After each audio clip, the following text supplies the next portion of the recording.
안녕하세요. 저는 홍대에서 막창집을 운영하는 36살 남성입니다. 요즘 코로나가 잠잠해졌다고는 하지만 불과 한 달 전까지 계속 이어졌어요. 가게를 찾아오는 손님은 없고 배달 위주로 식당을 운영하다 보니 적막함이 싫어 사람 사는 이야기를 듣고자 항상 사연 채널을 듣고 있습니다. 여러분들이 사는 이야기를 듣다 보니 정말 다양한 사연들이 많더라고요. 혼자 가게를 정리하며 옛날 기억이 떠올랐고 제 사연을 들려드리면 좋을 것 같아 이렇게 글을 쓰게 되었네요. 옛날이라고 할 것도 없이 불과 2년 전에 일어난 일이었거든요. 그 사건으로 인해 사람을 조금 경계하게 되었고 앞으로 제 인생에 있어서 결혼과는 담을 쌓았습니다. 기막힌 제 이혼 사연 지금 들려드리겠습니다. 저는 오랫동안 요식업에 종사하셨던 부모님 덕분에 나름 여유 있는 생활을 해왔습니다. 족발집을 운영하셨는데 맛도 좋고 입소문이나 전국에 체인점이 몇 개 있는 나름 규모가 큰 가게였어요. 어려서부터 부모님이 일을 하셨던 터라 많은 사랑을 받진 못했지만 아낌없는 지원 덕분에 하고 싶은 거 먹고 싶은 거 다 사먹으며 어린 시절을 보냈습니다. 대학 입학하고 곧바로 군대 다녀와서 대학 졸업하니 26살이 되더군요. 부모님은 안정적인 직장에서 소소하게 월급 받으며 평범한 사람으로 살길 바라셨습니다. 요식업이 단순히 음식 장사를 하는 사업이 아니라 상당히 고생하는 직업이라 자신들과는 다른 삶을 살길 바라신 거였죠. 그렇게 부모님의 바람대로 IT 분야에서 알아주는 기업에 입사해 5년간 근무했습니다. 하지만 근무하면서 이 길은 제 길이 아니라는 생각이 들었고 무언가 저만의 사업을 해보고 싶었어요. 그래서 제일 좋아하는 음식으로 가게를 하나 차려보자 결론을 지었고 저의 계획을 부모님께 말씀드리니 자금은 보태줄 테니 실패를 하던 성공을 하던 알아서 하라 하셨습니다. 제가 자라면서 보고 배운 게 엄마 아버지 장사하시는 건데 그만큼은 아니더라도 제 스스로 뭔가를 해보고 싶어요. 아직 나이도 젊고 더 늦기 전에 도전해보고 싶어요. 요식업이라는 게 결코 쉬운 게 아니다. 남들이 보기엔 그저 물건 떼다 팔며 손님 상대하는 그런 일로 보이겠지만 보이는 게 전부가 아니야. 하나하나 확인해야 할 것도 많고 때로는 가족보다 더 신경 써야 하는 경우도 있어. 네가 그걸 감당할 수 있겠니? 힘들지 않은 일이 어디 있나요? 하지만 제가 지금 회사 다니면서 매번 후회하는 것보다는 실패를 맛보더라도 도전해보고 싶어요. 망하던 잘 되던 일단 해볼게요. 장사를 시작할 돈은 있냐? 일단 월급 모아둔 돈도 얼추 되고 대출받고 하면 괜찮을 것 같아요. 정말 아무것도 모르는 녀석이네. 대출, 그거 함부로 받는 거 아니다. 물론 불가피할 때도 있지만 최대한 피해하는 게 대출이야. 일단 이 애비가 3억 줄 테니 그걸로 시작해라. 적은 돈 아니다. 내가 피땀 흘려 번 돈이야. 이 돈으로 가게를 구하는 것부터 시작해서 어떻게 할 건지 잘 구상해봐. 잘 되든 안 되든 그건 오로지 네 몫이라는 거 잊지 말아라. 그래서 31살 되던 해 부모님의 응원에 힘입어 첫 장사를 시작하게 되었습니다. 유동인구가 많고 모기 좋은 곳을 골라 홍대에서 15평 정도 되는 작은 막창집을 오픈했어요. 무턱대고 오픈하긴 했지만 홍보를 많이 하고 직접 막창을 손질하고 구워주는 서비스를 제공했고 많은 이벤트도 열며 가게는 인산인해를 이루며 대성공을 거두었죠. 하지만 코로나라는 안타까운 시기가 닥쳤고 제 가게도 잠시 주춤하던 시기였습니다. 이러다 가게가 망할 수도 있겠다 생각이 들었고 날이 갈수록 초조해져만 갔죠. 그러던 어느 날 가게 문을 일찍 닫고 직원들과 막창에 술 한잔을 했습니다. 나이 차이가 나봤자 두세 살이어서 서로 형 동생하며 가까운 사이였죠. 갑자기 직원 중 한 명이 저에게 여자를 소개시켜 주겠다는 겁니다. 일이 힘들고 지칠 땐 사람으로 극복해야 한다면서요. 그렇게 그 직원이 소개해준 여자를 만나게 되었는데 제가 첫눈에 반할 정도로 예쁘장한 외모였어요. 키도 크고 날씬한 데다가 웃는 모습이 어찌나 사랑스럽고 예쁘던지요. 그렇게 만남을 이어가다 진지한 사이가 되었고 그 사람은 제 와이프, 지금은 전처가 되었죠. 결혼하면서 알콩달콩한 행복한 신혼을 즐겼습니다. 부모님의 가게나 제 가게가 바쁘면 먼저랄 것도 없이 달려와서는 일손도 돕고 정말 효부가 따로 없었죠. 어디서 이런 복덩이가 굴러왔을꼬. 잘 다니던 회사 때려치고 사업한다고 했을 때 불안했는데 마음 다잡고 이렇게 잘 사는 모습이 보기 좋구나. 어머님, 아버님, 앞으로도 가게 바쁘고 그러면 저 불러주세요. 어차피 집에서 하는 일도 없는걸요. 그 일도 바쁘고 늦게 들어와서 혼자 있는 시간이 너무 많아요. 차라리 이렇게 어머님, 아버님이랑 같이 일하면서 얘기하는 게 저는 훨씬 더 좋은걸요. 어머, 어쩜 말도 이렇게 예쁘게 할까? 그래, 우리 앞으로 더 잘 지내보자. 부모님도 싹싹한 성격의 전처를 좋아라 하셨고, 가게가 코로나로 사정이 좋지 않아 힘이 들면 언제나 밝은 미소로 저를 응원해주며 서로 돈독한 사이가 되어갔습니다. 그렇게 1년 정도의 시간이 흘러 저희에게 아기 천사가 찾아왔고, 전처는 건강한 딸을 출산했죠. 하루가 다르게 커가는 모습을 보며 힘들어도 아이를 생각하면 모든 것이 녹아내리더군요. 미소 하나에 온 세상을 다 얻은 것 같은 기분을 매일 느끼며 그렇게 딸바보가 되어버렸죠. 딸아이가 세돌이 지났을 무렵 여느 때처럼 저는 출근을 위해 대문을 나섰습니다. 옆집이 시끄러워 뭐하나 하고 보니 누군가 이사를 온 거였어요. 젊은 남자가 대뜸 저에게 오더니 잘 부탁드립니다. 오늘 이사 왔어요. 라며 인사를 건네는 겁니다. 요즘 사람들 같지 않게 싹싹하고 밝은 사람이 인사를 건네니 기분이 좋아지더라고요. 그렇게 오며 가며 인사를 하는 정도의 사이가 되었습니다. 6개월 정도가 흘렀고 코로나가 어느 정도 주춤하는 추세여서 가게가 한참 바빠지기 시작했어요. 여느 때처럼 출근하며 옆집 남자를 마주쳤는데 보면 볼수록 뭔가 익숙한 느낌이 드는 겁니다. 가끔 보는 사이인데도 왠지 모를 기분에 떨떠름했거든요. 그러다 모처럼 쉬는 날 와이프가 저에게 아이를 부탁하고 오랜만에 친구들을 만난다며 외출을 했어요. 가끔씩 장모님께 아이를 맡기고 외출을 종종 했었지만 저에게 직접 부탁한 적은 처음이라 편하게 다녀오라며 용돈도 쥐어서 보냈습니다. 그런데 말이죠.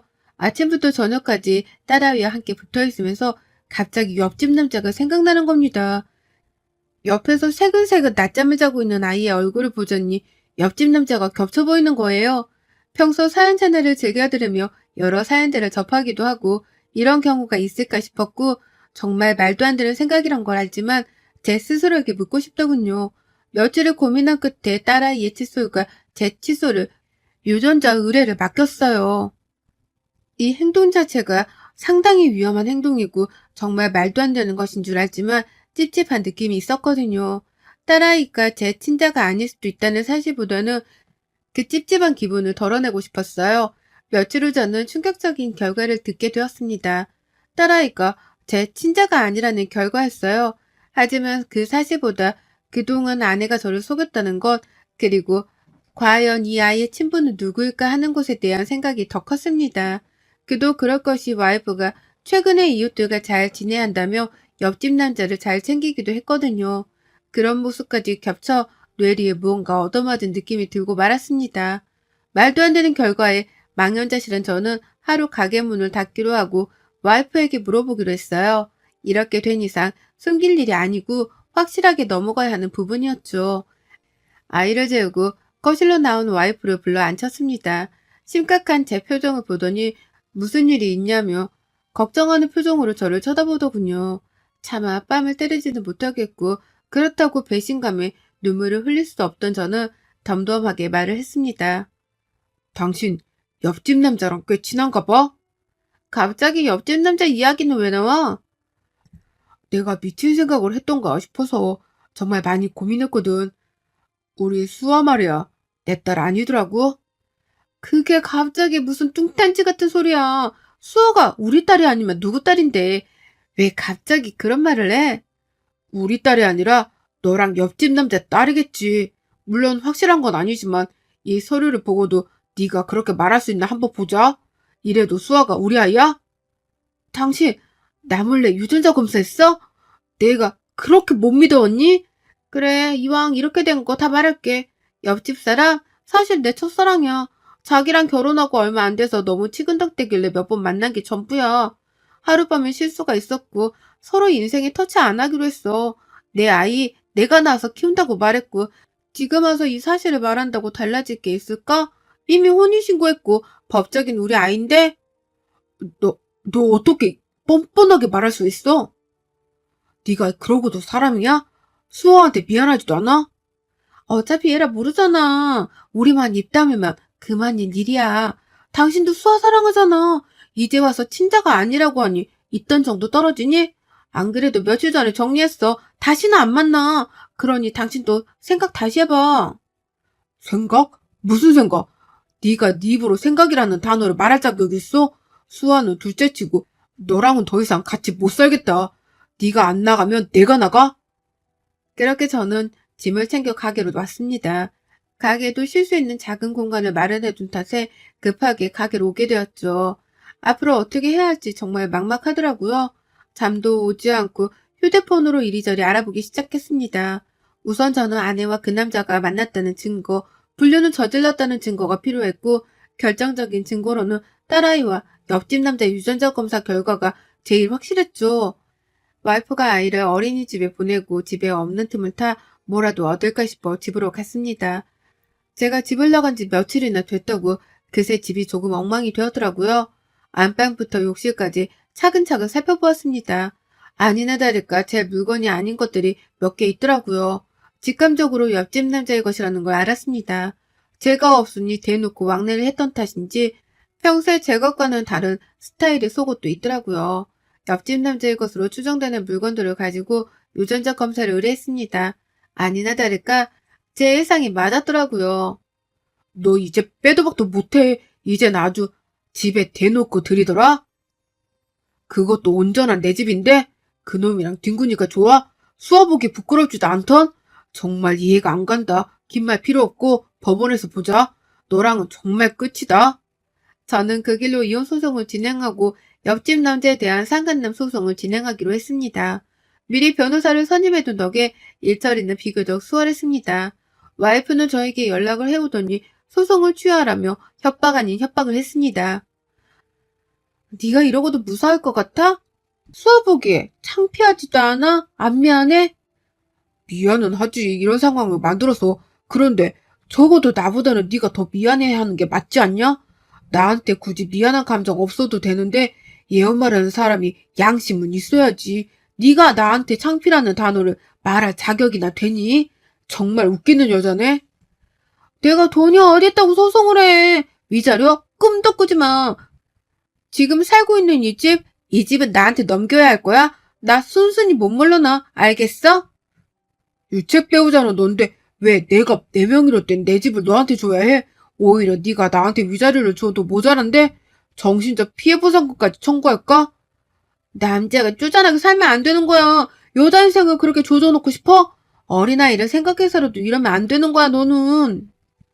너무나 당당하게 저에게 위자료를 요구하는 와이프가 어이가 없더라고요. 이 상황을 아직은 부모님께도 말하지 못했는데 더욱더 확고한 결심이 서더라고요. 혼인신고를 했던 제 자신이 원망스럽더군요. 물론 유책 사유는 와이프에게 있었고 증거들로 인해 재판은 저에게 유리하게 흘러갔습니다. 와이프는 재판 결과를 받아들일 수 없다며 제가 부른 위자료의 배를 부르며 항소를 하겠다고 난리치더라고요. 장인어른과 장모님은 뒷목을 잡으시며 와이프, 아니 전철을 말리셨고 풍족한 환경이지 못했던 처가댁은 결국 항소를 포기했습니다. 나중에 따로 연락이 와서는 장인어른께서 되려 사과를 하시더라고요. 자네한테 내가 정말 면목이 없네. 하나밖에 없는 딸 자식, 그것도 자식이라고 어렵사리 키웠냐만 내가 자식을 잘못 키운 탓이야. 그동안 고생했던 거 내가 다 아니까 이제는 뒤도 돌아보지 말고 자네가 하고 싶은 거 하면서 살아가게. 정말 미안하네. 그러고 나서 옆집 남자에 대한 상간난 소송을 진행했는데 2천만 원의 보상금을 받게 되었고 얼굴이 팔리대로 팔린 그 남자와 와이프는 둘이 어디론가 도망쳐 버렸습니다. 불쌍한 딸아이만 처가댁이 덩그러니 남겨진 채 말이죠. 딸아이를 생각해서라도 미친 척하고 참고 살아보려 했는데 저도 사람인지라 도저히 그 짓은 못하겠더라고요. 이 글을 쓰는 와중에도 딸아이의 웃는 모습이 생각이 납니다.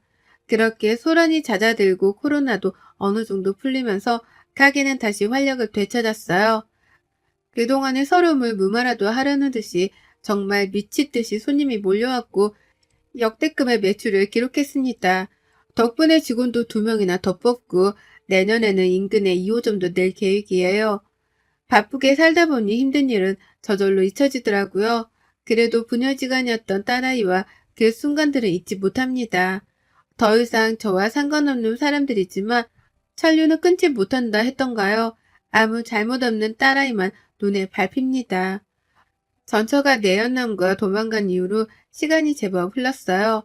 아이를 어찌할 수 없던 처가댁은 어렵사리 아이를 키우고 계셨습니다. 몸이 불편하셨던 장인어른 대신에 장모님이 식당에서 일을 시작하셨죠. 아무 잘못도 없는 아이와 장인어른 장모님이 고생하시니 그래도 사위였던 마지막 도리를 다 하기로 했습니다. 제 아이도 아니지만 왜 이렇게까지 하냐는 분들도 계실 텐데요. 아이 엄마도 버리고 도망간 마당에 일단 아이는 살려야 하지 않겠습니까? 장인 장모님께 생활하는데 보태 쓰시라고 5천만 원이라는 돈을 보내드렸습니다. 제가 지켜봐왔던 그분들은 절대 남에게 상처를 주거나 하는 분들이 아니셨기 때문이었죠. 얼마 뒤 돈 냄새를 맡았는지 전처가 처갓집을 찾아오더랍니다. 저와 아이한테 미안해서라도 이대로는 둘 수 없다며 전처를 경찰에 신고하셨더라고요.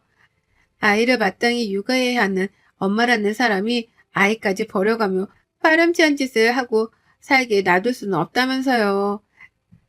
그렇게 와이프는 아동학대 혐의로 2년의 집행유예 판결을 받았습니다. 그래도 모성애는 있었는지 호되게 당하고 나니 정신을 조금 차리는 모양이더라고요. 어느 날 제 가게로 찾아와 잘못을 얘기 좀 하자는 겁니다. 다 끝난 사이에 무슨 할 말이 더 남았는지 궁금하기도 해서 드러나 보자 하고 근처 카페로 갔습니다. 나는 할 말 없는데. 이미 끝난 사이인데 아직도 나한테 할 말이 남아있니? 무슨 말 하는지 드러나 보자. 내가 갈 때까지 가보니까 힘든 게 뭔지 알겠더라. 지금 생각해보니 당신이랑 수아한테 참 미안하더라고. 무슨 생각이었는지 모르겠지만 당신을 사랑하니까 그게 이유될 거라 생각했어. 그 마음은 진심이었거든. 잠시 내가 한눈 판 건 있지만 내 진심까지 무시하지 말아줬으면 해. 말이 된다고 생각해? 진심이라면서 어떻게 그 새끼랑 놀아날 생각을 해? 수아가 버젓이 있는데도 쓸데없는 말할 거면 나 이만 간다. 시간 낭비도 아니고 뭐하는 짓이냐?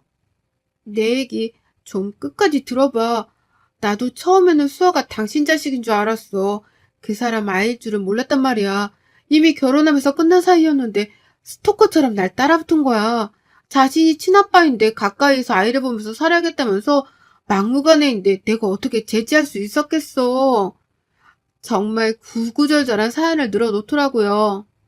정신을 차리기는 개뿔 불쌍함을 무기로 내세우며 동정표라도 얻으려는 것밖에는 안 보였습니다.